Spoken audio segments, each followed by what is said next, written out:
तीन भाइयों की कहानी।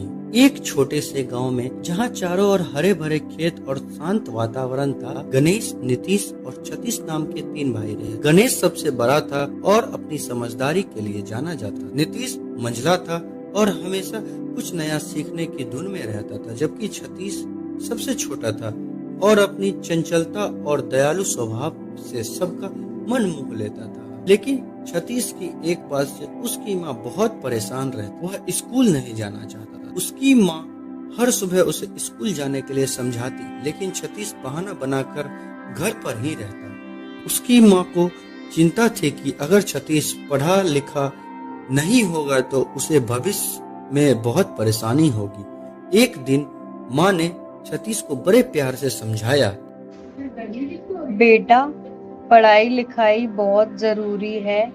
यह तुम्हें दुनिया को समझने में मदद करेगी और बड़े होकर तुम जो चाहो।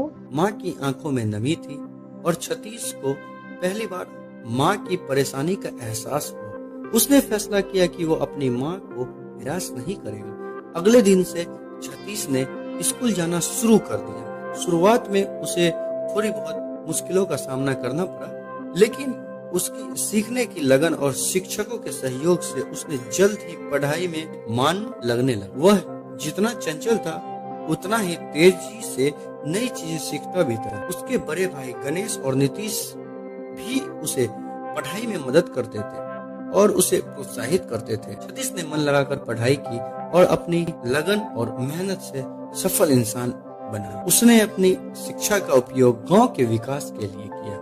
उसने एक स्कूल भी बनवाया ताकि कोई भी बच्चा पढ़ाई से वंचित न रहे। सतीश की सफलता ने उसकी माँ के चेहरे पर हमेशा के लिए मुस्कान ला दी। गांव वाले उसे ग्राम गौरव कहने लगे, क्योंकि उसने न केवल अपने परिवार का नाम रोशन किया बल्कि पूरे गांव को एक नई दिशा दी।